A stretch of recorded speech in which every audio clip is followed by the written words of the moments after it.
When you play the Game of Thrones, you Subscribe and like. or you die. There is no middle ground. Alright, hello YouTube, welcome back to the Grease Comms YouTube channel. Today's video, we're going to be talking about, is Viserys a good king?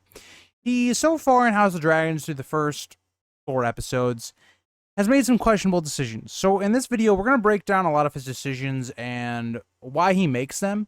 And overall, we're going to come to a conclusion. Is Viserys a good king, or is he someone that maybe is a good person put into a bad situation? But before we get into the video, if you'd like to see more of these type of videos talking about House of the Dragon, we'll be doing reviews on all the episodes directly after they come out, and then also doing previews on Wednesday. So if you want to see any of that, subscribe, and let's get into the video. So let's look at a couple of Viserys' major decisions and who he is kind of as a character.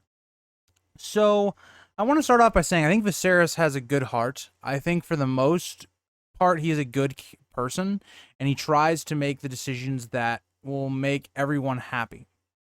Now, the problem with that mindset is it leads you into some bad situations where you really can't ever please everyone, right? You're going to piss people off in your life, right?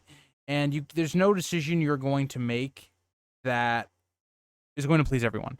You can really only make decisions that make you happy, and even with Viserys, he can't even do that.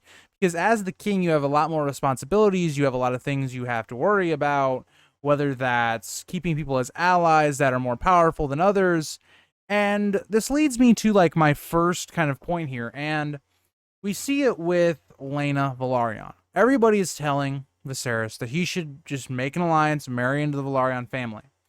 And let's look at logically why this makes the most sense. So the Velaryons have Valyrian blood. They kind of come all the way back to kind of the times of Valyria. They have dragon riders. They have 2 dragons at the moment. They have Rhaenys dragon, Meleys, and they also have Sea Smoke, which is Laenor's dragon. So they control 2 dragons. They're the only family outside of the Targaryens to have a dragon at this point. At the point of this decision being made, the Targaryens have 2 dragons of their own. They have Syrax and Caraxes. This is Rhaenyra and Daemon's Targaryen's dragons. At this point, those are the only Targaryen dragon riders. So there's a total of 4 dragon riders right now, 2 on each side.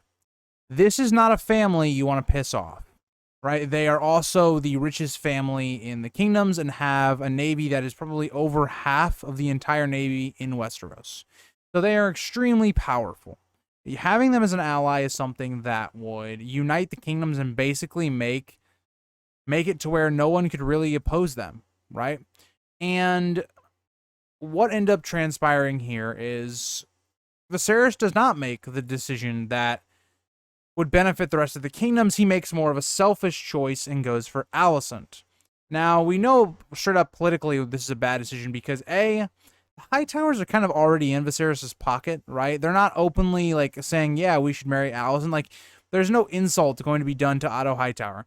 There is, and the way that it is phrased in the TV show, where Lena is very, like, bluntly said, you know, this is the person you should marry. Of course, Velaryon thinks this is the path they're going to go. So by not accepting his proposal, you are going to insult him and kind of turn him kind of against you, at the very least. So that is one of the bad decisions that Viserys makes.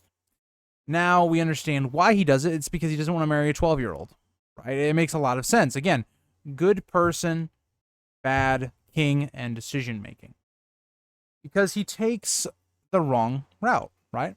And this single decision is going to create most of the problems and chaos within the 7 kingdoms. If we go further, right, let's look at his relationship with Rhaenyra. So, Viserys is not really a good father to Rhaenyra, in my opinion, at times, right? Like, Rhaenyra's mother dies, and Viserys really doesn't talk to her, doesn't try to help her, doesn't try to help her get through any of her grief, and they feel very disconnected, right? And Viserys, he doesn't really know how to approach Rhaenyra, right? He tries to get Alicent to help him, and they do end up coming together, but the next issue here is, again, another kind of gray line morality thing where should Viserys just marry off Rhaenyra or should Rhaenyra get to choose for herself? And Viserys eventually lets Rhaenyra choose for now, right? We know that Viserys eventually does choose for her. But this is a decision that, because it festers for so long, of Viserys not just giving her a match and being done with it, which is how most of the lords in Westeros do it, it creates problems, right? It creates problems. Because she is not married off and is allowed to go to the age of 19, again, spoilers for the latest episode of episode 4, she festers and sleeps with Kristen Cole before she is wed. So because Viserys allows all of these to kind of happen, bad things result, right? And he does this numerous times. He doesn't take action in the Stepstones, which, again, it's good to not want war and not to be a warmonger, but at the same time, the Stepstones is a vital part, and you're being shown as weak in the Seven Kingdoms. Daemon and Corlys were right in how they needed to take that back. Viserys is very inactive, doesn't do that, right? And we see that Viserys just does not have a mind for the political game. He's someone that's very similar to our Baratheon in that regard. He's not someone that wants to make all these political decisions. He doesn't like his life, it would appear, for the most part. We even see this in episode 4 when Daemon really just thinks about the better times with Daemon when he was younger. Viserys is someone that is a good person for the most part, that is put into a very bad situation where he doesn't really want to be king. He is someone that is not decisive, which is something that you need to be king, right? If we look at Jaehaerys, I think for the most part was a good person, but Jaehaerys was decisive. He was very strategic. If you don't know who Jaehaerys is basically the last king before Viserys. He was probably the best Targaryen king as a whole. And he was someone that never had war, really, but was someone that was able to be very willful and was able to be very decisive to prevent wars that made sense and keep peace in Westeros for a long time. So that's a lot of things that Viserys just lacks. Viserys is not decisive. He is not someone that is willing to make the muddy decision. So it's going to be interesting to see how a lot of these events and how Viserys has handled ruling the kingdom will shape generations to come. And we'll see kind of how that starts to work out in House of the Dragon.